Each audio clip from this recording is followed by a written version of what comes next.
I do want to talk to you about a lot of aspects of this, not least the Jimmy Kimmel affair. This is what Jimmy Kimmel, the comedian, said on air very recently about Charlie Kirk's death.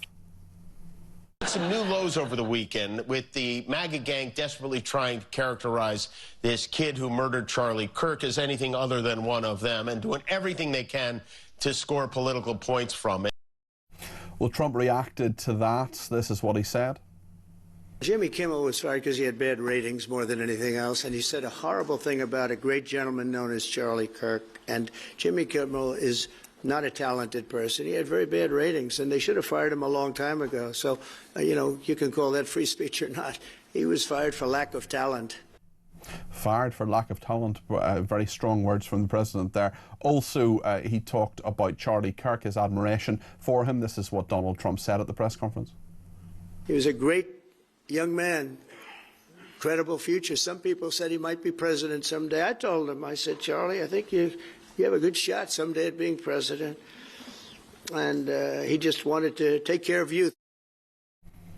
Matthew, this has been something that is, I'm sure, a much bigger story in America. But of course, free speech, the whole aspect of freedom of the press, freedom of broadcasting, freedom of what people can and can't say, whether it's true or not. It's a big, big issue, and it's one that Donald Trump, of course, cares about quite a lot, as does J.D. Vance. Others say that actually the cancellation of people like Jimmy Kimmel is something that Charlie Kirk would not have wanted because he believed in free speech, even if that person is wrong. What do you make of this, Roy? Yeah, well, President Trump, on his very first day in office, he signed an executive order that not only demanded free speech, but outlawed any form of censorship of the media. And in this case, Jimmy Kimmel didn't say anything about Charlie Kirk, right? He said something about the MAGA base. And he also, one thing that wasn't shown, and it wasn't really talked about in some like in the Washington Post, but another thing that Jimmy Kimmel showed was a clip of President Trump being asked, how do you feel about how are you doing after the murder of Charlie Kirk? And President Trump said, oh, I'm doing great. By the way, the construction crews are here and they're building, you know, the new ballroom or the White House. Yeah, I saw that clip. He seemed to just very, very briefly answer the question and then talk about the construction of the ballroom. That's something that many people have pointed out, including Jimmy Kimmel.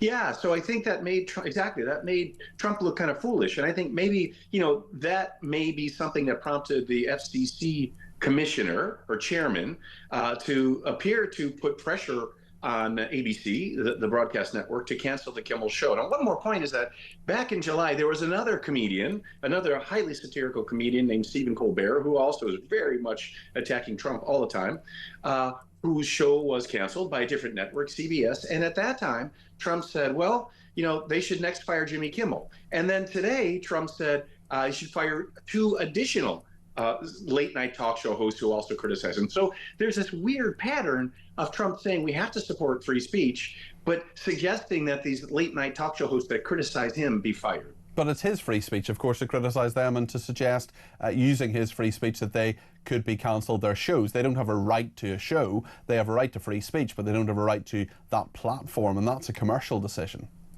Absolutely. And so absolutely, commerciality was part of this decision. Those shows haven't been getting high ratings. But the worrisome point then is that the owners, well, in the United States, smaller companies own the local TV stations that broadcast the big companies, broadcast the big shows. So there's a company called Nexstar that's trying to get permission from the Trump administration, from the same thing, the Federal Communications Commission, to allow it to acquire another set of stations that exceed the existing rule that limit the amount of stations any company can own. So it looks like these companies, local companies, caved into the pressure from the Federal Communications Commissioner to cancel Kimmel because they want their deal approved. And that happened before with Colbert as well, when Paramount was acquiring Skydance. Okay, just more broadly on the visit and the press conference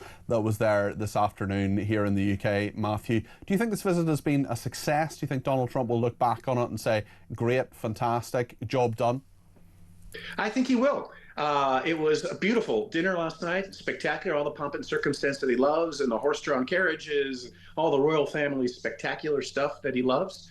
I think he probably thought he did really well at the press conference as well. What I don't know is what was agreed privately between the Prime Minister and the President. Yeah, certainly, and the questions about what they actually said to one another, especially on Israel Gaza, a very, very interesting one. Matthew, thank you as always. Matthew Bryza there, former White House official in the Obama administration.